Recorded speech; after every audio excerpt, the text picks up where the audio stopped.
Hi everyone, I'm Joni Young and welcome back to my channel for another video. Today is day 24 of our painting challenge, where every day this month of August I'm bringing you a brand new painting with so much lessons and techniques and hopefully inspiration and motivation for you guys. I hope you're taking advantage of this generous free gift that I'm offering you guys and enjoying every minute of it. I know I am. It makes me really happy to share my love of painting. So today I've got actually a lot of leftover paint from the foggy forest I just showed you how to paint in yesterday's video.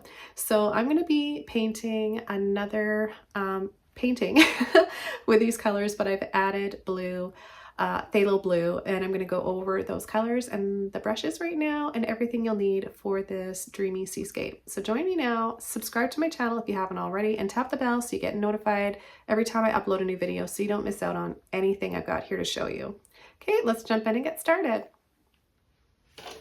Okay, for this painting, I'm working on a 9x12 canvas. You can paint on a surface you like.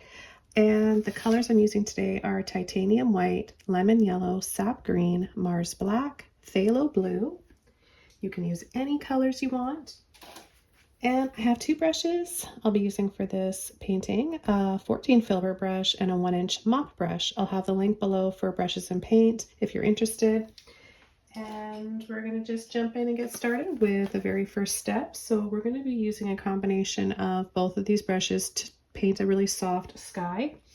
I'm going to be using a little bit of water. I just have a spray bottle here on a fine mist setting spray, just to wet my canvas a little bit quicker. Adding water to your canvas just a little bit so that your canvas is damp to the touch helps with blending, and it helps to keep your paints wet longer. You can also finely mist your paint palette every so often to keep your paints from drying out. And be sure to use a waterproof paint palette, so it doesn't have to be bought at an art store. It could just be anything you have waterproof in your house, so like a Tupperware lid or parchment paper. Okay, so just get creative and use whatever you have around your house. Okay, so it's damp to the touch now. We're going to start coming in with a little bit of blue and white. I'm just scooping up both colors at once like this, and I'm just going to start pulling that over, and I'm going to stop. We'll just add a line right here. Okay, so this goes down about a third of the way down the canvas, maybe about 2.5 inches. Anyways, something similar. If you want to go put your horizon line up a little higher or a little lower, that works just as well. And I'm going to add just a little bit of black. So this is going to help to create a little bit more mood to this painting. And then I'm going to take a little bit more white.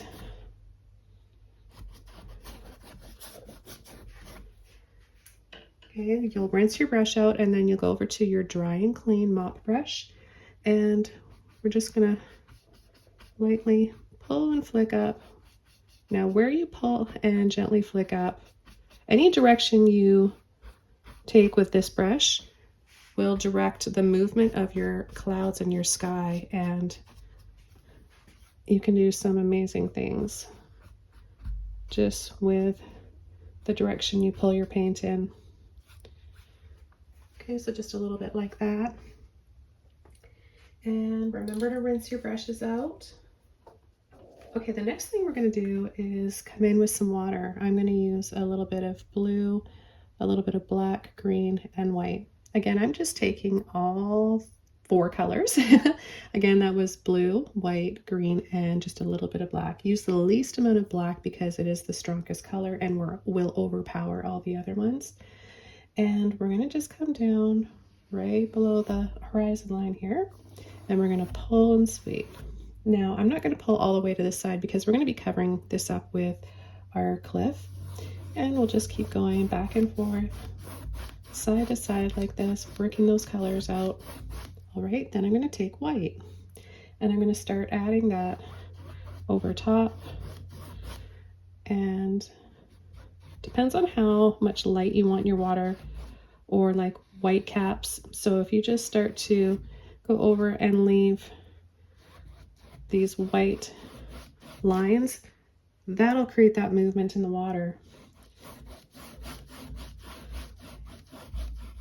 Again, same with the skies. Depending on the direction you pull your brush in, you can create more movement. So if you keep your lines straight across like this, it'll give you more calm, serene water. And see how we're working that paint out? And it's becoming a lighter shade down towards here. Let's take a little bit more white now. And then I'm going to add a decent amount here on the end of my brush and just pull and then leave those thick chunks of white there because I love the way that looks. It kind of looks like those white caps on the waves. Now I'm just going to go over that line again just to soften. Rinsing my brush out. I'm going to take a little bit of green, a little bit of black, and a little bit of blue, and a little bit of white. We want this to be darker than the sky. So we'll take just a little bit more here. So we've got this kind of bluey charcoal shade, dark gray. And we're going to come up here and just lift up for some hills in the distance. Maybe I don't know why I'm thinking of like the Highlands of Scotland right now. It's kind of moody, gloomy vibes. But I like it. It's kind of cozy too. Add a little bit more black here. Now I'm going to rinse my brush out and just lightly go over this.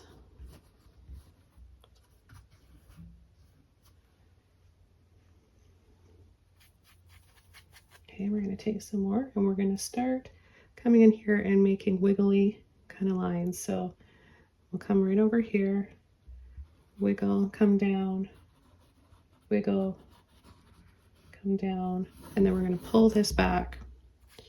So let's take some green and some black, showing you how much I have on my brush here.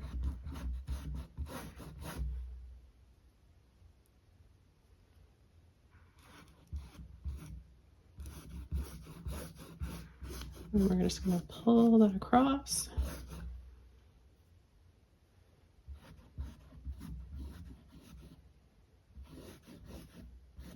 We're going to come right out here, take some more green,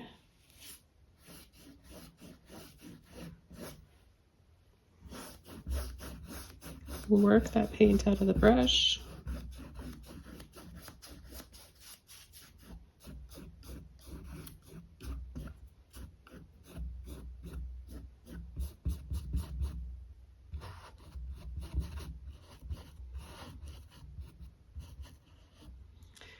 So I'm kind of rounding these cliff edges, going 1, 2, 3. Doesn't matter how many you have. Sometimes it just helps to count. I don't know, it just makes it feel a little simpler. Okay, and then I'm going to take a little bit more black and I'm going to add some lines in here.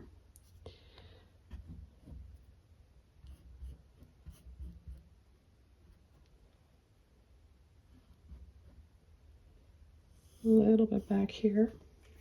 I'm going to rinse my brush out. And I'm going to take a little bit of white with that gray.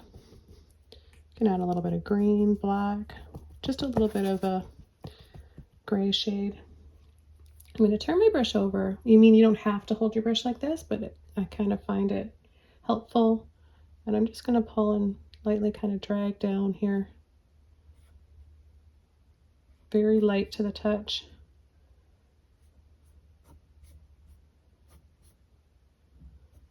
Just add a little bit of light on those cliffs. So I'm going to take a little bit more. Okay, and then just a light little pull.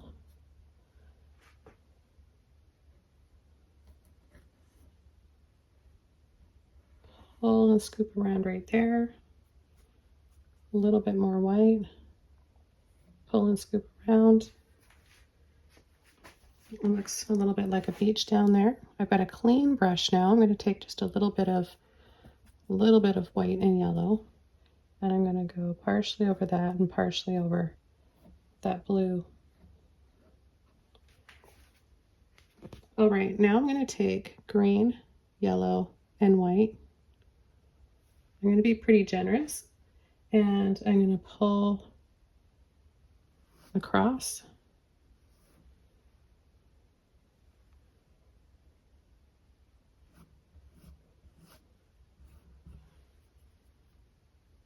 We're going to add the tops to these cliffs.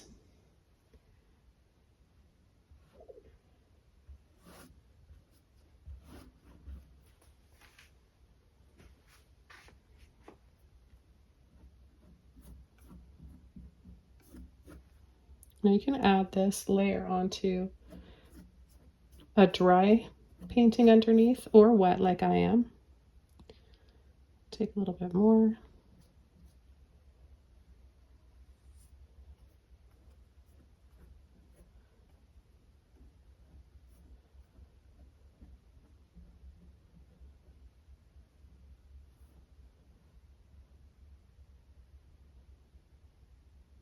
And then you can just kind of pull a little bit downwards so it looks like it drops down there, and maybe there's some moss and grass kind of overhanging. I'm going to take some more black on the end of my brush, and I'm going to kind of tap.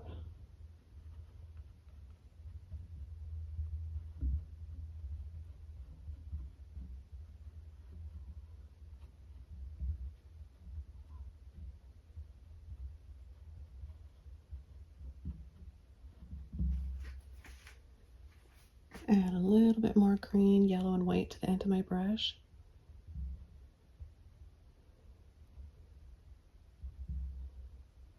And just add a little bit more greenery down here. We're going to come in the front here and take some white and yellow. I'm going to start here, and I'm going to bring it up higher and down.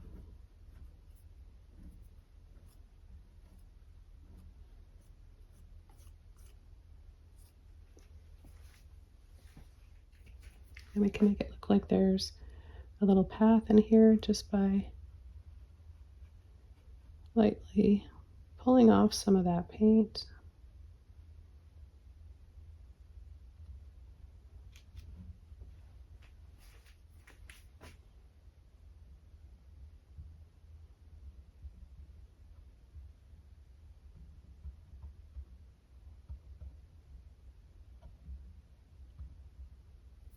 So pulling your brush in different directions will give you more angles to your cliffs. You can also bring some of that black back towards the green area and add more if you want. Come down here with a few little rocks.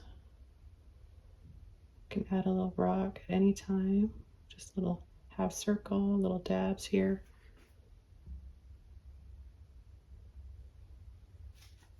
Okay, let's dry this off and add the finishing touches. Okay, so I took a minute or two to dry this off, and I'm going to take my filbert brush, a little bit of white on the end of my brush, and I'm just going to kind of tap and dab some white around these rocks.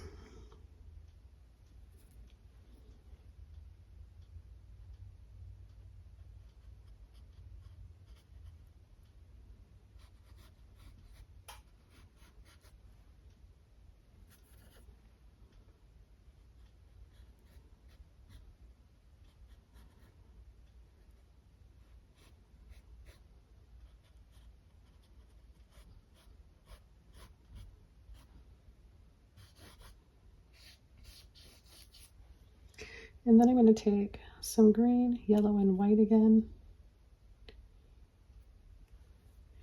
And I'm going to go over this.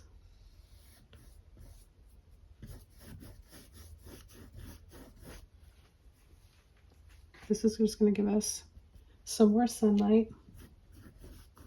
And oftentimes it's easier to add those highlights, or these highlights, when the painting is dry. Take a little bit of green.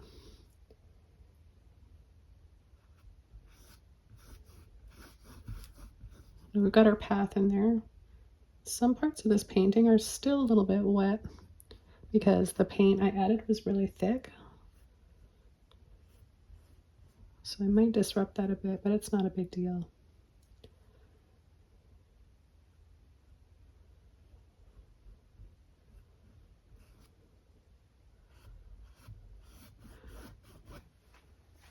Okay, so you see the importance of having lighter and darker areas, some more yellow, some a little bit more green. Really helps to create a variety of shades, and that adds more life to the painting.